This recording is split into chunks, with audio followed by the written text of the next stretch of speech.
আমি তো মনে করলাম যে বেগম জিয়া মৃত্যুবরণ করে যে মর্যাদায় শিখরে চলে গেছিলেন, ওনাকে সবচেয়ে বড় অপমান করছে দুইটা পুরস্কার দিয়ে। বেগম খালেদা জিয়াকে দুইটা পুরস্কার দিল পরপর। তো প্র্যাকটিক্যালি এটা আসে না কেন? সরকারের মেজারমেন্টে আছে। সব সরকার এগুলো একটু লুকানোর চেষ্টা করে, করাটোরে মোটামুটি 10-এর নিচে রাখার চেষ্টা করে আর কি। তো আর রমজান হওয়ার কারণে যেটা হচ্ছে, মূল্যস্ফীতিটা একেবারে চোখে লাগতেছে। সব সরকারের সময়ই আপনার এই যে বিশাল লুটেরা শ্রেণী আছে বাংলাদেশে, তাদের তো একটা মোক্ষম ব্যবসার সময় হচ্ছে রমজান মাস। তারা হেন কোনো পণ্য নাই, চিনি বলেন, খেজুর বলেন, বুট বলেন, তারপরে এই জ্বালানির আবার একটা অংশ যোগ হয়েছে, হ্যাঁ একদম সব কিছুতে। তো এই প্রত্যেকটা আইটেমকে ঘিরে তারা তো বিশাল সিন্ডিকেট ম্যানেজ করে। গত রমজানে যেটা আমরা দেখেছিলাম যে আপনার রমজান শুরু হওয়ার আগেই কিন্তু মোবাইল কোড অ্যাক্টিভ হয়ে গেছিল, এবং মোবাইল কোড অ্যাক্টিভ হয়ে যাওয়ার কারণে যেটা হচ্ছে, মন্ত্রীরা অ্যাডভাইজাররা মনে আছে আপনার বাজারে বাজারে গেছে, মোবাইল কোড এনফোর্স করছে। কিন্তু বর্তমান সরকার তো দায়িত্ব নিয়ে বুঝে ওঠার আগেই সিচুয়েশনে রমজান চলে আসছে। এবার দেখলাম যে মোবাইল কোড নাম্বার পরে ব্যবসায়ীরা রুখে দিয়েছে পলিটিক্যাল প্রেসারে, এবং রুখে দিচ্ছে কারা? যারা রাজনৈতিকভাবে প্রভাবিত লোক। কিন্তু এই রাজনৈতিক দুর্বৃত্তায়ন থাকবে না, এটি তো আপনাদের সবগুলো রাজনৈতিক দলের ম্যান্ডেট। নিঃসন্দেহে, এবং সেটাই তো আমরা আশা করছি। তাহলে আজকে আবার অভিযোগ করছেন যে? আজকে এটা এই জন্য বলছি, যেহেতু অল্প কয়দিনের মধ্যে মাত্র দায়িত্বটা নিয়েছে, আমরা এটা দেখতে চাই যে রমজানে যাওয়া আসার স্বস্তি, ট্রান্সপোর্ট, যারা বাসের মালিক টালিক আছে, এই সিন্ডিকেট সরকার নিয়ন্ত্রণ করতে পারি কিনা, এই সময়টা আমরা সরকারকে দিতে চাই। মানে রমজান যেহেতু আসছে 3-4 দিনের সরকারের ক্ষমতা নেওয়ার ব্যবধানে, সেই জায়গাটাতে সে এটা হয়তো খুব বুঝে করে উঠতে পারে। সমালোচনা করতে চাচ্ছেন না? সমালোচনা অবশ্যই, এটা অবশ্যই একটা ফেইলিয়ার, কিন্তু এই ফেইলিয়ারের একটা জেনুইন জায়গা আছে, এক্সকিউজ আছে। কিন্তু চাঁদাবাজি বন্ধের যে একটা সাস্টেইন অ্যাটেম্প দরকার, এটা দেখতে পাচ্ছি না। আইন শৃঙ্খলা পরিস্থিতি আছে তাহলে ব্যাপক মাত্রায় আছে। এবং 37 টাকার বেগুন কিভাবে বগুড়া থেকে কারণ বাজারে আস্তে আস্তে 100 টাকা হয়ে গেল, এটা তো আপনার ভিজিবলি দেখলাম আর কি। কিন্তু এই রিপোর্ট আসার পরে সরকার কি অ্যাকশন নিয়েছে? কোনো সিন্ডিকেটকে ধরেছে কিনা? হাইওয়েতে চাঁদাবাজি যেটা হচ্ছে, এটা তো নতুন কিছু না। বাংলাদেশে হেন কোনো সমস্যা এই সোনার বাংলাতে নাই যেটা আজকে আপনি আলোচনা করছেন, যেটা গত 5 দশক ধরে নাই কোনো না কোনো ফর্মে। আমাদের সমস্যার কিন্তু ক্যালেন্ডার আছে। আপনি চাইলে একটা বছরের ক্যালেন্ডার করে ফেলতে পারবেন, যেটা একবার দেখবেন আলেম গায়েবের মতো, এলমুল গায়েবের মতো, প্রত্যেকটা সপ্তাহ মাসে মাসে মিলে যাবে। মানে একেবারে একদম কোন দিন চুরি হবে, কোন মাসে বন্যা হবে, কোন মাসে খরা হবে, কোন মাসে সারের সংকট হবে, কোন মাসে ঈদের চাঁদ উঠবে, কোন মাসে উঠবে না, সব কিছু দেখবেন ক্যালেন্ডার করা আছে। তাহলে প্রশ্ন হচ্ছে, এটা হচ্ছে না কেন? হচ্ছে এই বিশাল গভর্নেন্সের যে ক্রাইসিস এবং ডিসাইসিভ হওয়ার ব্যাপার। বর্তমান সরকারকে আমরা দেখতে চাই ডিসাইসিভনেসের জায়গাটাতে, অথরিটির জায়গাতে। যথেষ্ট ডিসাইসিভ, এবং তারা কিছু অ্যাক্টিভিটিস দেখাচ্ছেন খুব সামান্য, যেটা হচ্ছে খুব সমালোচিত হচ্ছে, মিডিয়াতে চলে যায়। যেমন ধরেন মোহাম্মদপুরে কিশোর গ্যাং হাবিজাবি এরে ধরছে। এটা কি গোয়েন্দা সংস্থা, পুলিশ বাহিনী আগে থেকে জানতো না যে এরা এখানে চাঁদাবাজি করে? এরা তো অনেক দিন থেকে চাঁদাবাজি করতেছে। এরা তো বিএনপি নির্বাচনও করছে। তাহলে প্রশাসন তখন ধরে নাই কেন? প্রথম দিন ধরে নাই কেন? তাহলে প্রশ্ন হচ্ছে, আপনি যখন সরকারি দলের লোক হন, প্রশাসনও তো 2বার ভাবে যে আমি যে ওরে ধরবো, এরপরে আমার চাকরি থাকবে কিনা, আমারে ভোলা পাঠায় দিবে কিনা, আমারে পার্বত্য চট্টগ্রাম পাঠায় দিবে কিনা। এই দেওয়ার ঘটনা তো আছে। সরকারের সেই মানসিকতায় তো নেই। সরকার তো বলছে প্রমাণ করতে হবে, সেটা প্রমাণ করতে হবে। কিন্তু প্রশ্ন হচ্ছে, প্রশাসনকে প্রমাণ করবে কিভাবে? আস্থা, যে আপনি অ্যাকশন নেন, আপনার প্রতি কোনো জুলুম করা হবে না। বিএনপির কোনো নেতাকর্মীকে ধরবার কারণে আপনাকে ডাম্পিং পোস্টে পাঠানো হবে না, আপনার প্রমোশন আটকায় দেওয়া হবে না। এই আস্থা তো প্রশাসনের মধ্যে তৈরি হতে হবে, কারণ সে তো একটা প্রশাসনিক বাস্তবতায় কাজ করে অভ্যস্ত, যে সরকারি দলের নেতাকর্মী ধরলে পরে আমার ডাম্পিং পোস্ট হয়, আমার প্রমোশন আটকে যায়। এরকম কি প্রবণতা দেখা যাচ্ছে? খুব ডমিনেন্টলি আছে প্রশাসনের ভিতরে, ডমিনেন্টলি আছে, এবং এটা আপনাকে সরকারকে এটাকে অ্যাড্রেস করতে হবে। এবং এই কারণেই তো আসলে শেখ হাসিনা ফ্যাসিস্ট হয়ে উঠেছে। বাস্তবতা তাই, মানে আপনি যখনটাই আমরা ভাঙতে পারিনি, বাস্তবতা তাই। এবং এই যে দেখেন, আমলারা দুইটা, আপনি যদি ইস্যু থাকে আমি আলোচনা করবো, 2টা পুরস্কার দিল বেগম খালেদা জিয়াকে, 2টা পুরস্কার দিল পরপর, স্বাধীনতা পুরস্কার আর হচ্ছে নারী শিশু মন্ত্রণালয় থেকে একটা পুরস্কার দিল আজকে দেখলাম। এটা কি বেগম জিয়া কি এই মানের মানুষ? উনি নিজ হাতে এই পুরস্কার শত শত মানুষকে দিছেন।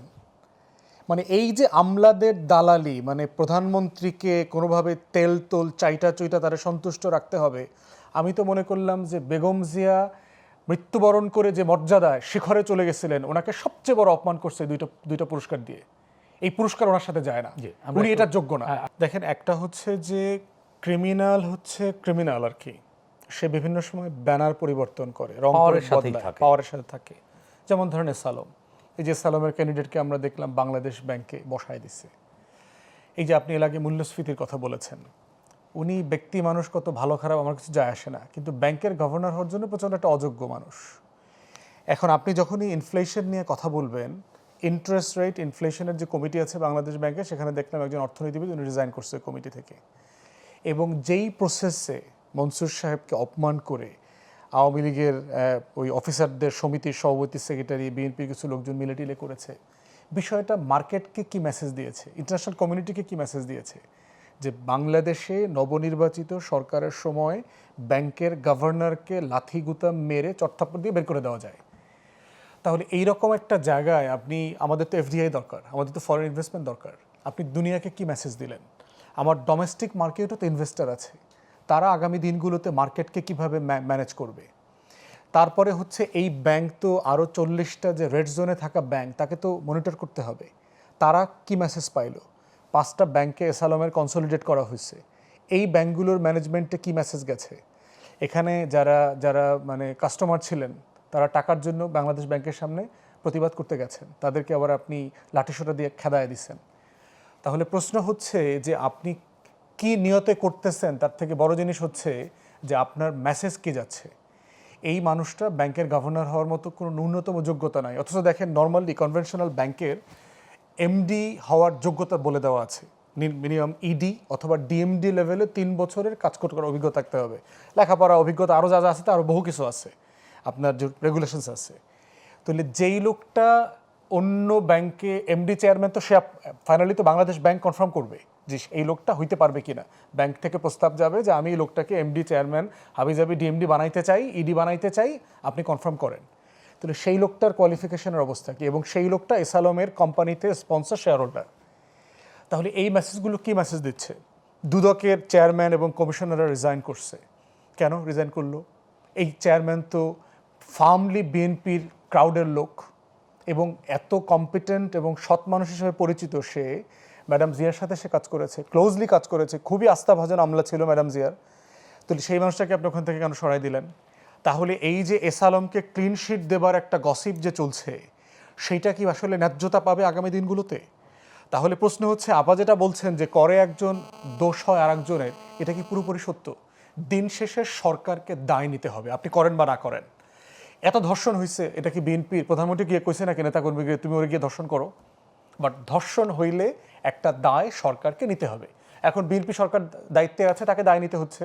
দায়, দায়িত্ব, সুনাম, বদনাম যা আছে সবই সরকারের। আর ইউজুয়ালি হচ্ছে নেগেটিভ খবরের দায় সরকারকে, যে কোনো সরকারকে, সরকার অফ দ্য টাইমকে দায় নিতে হবে।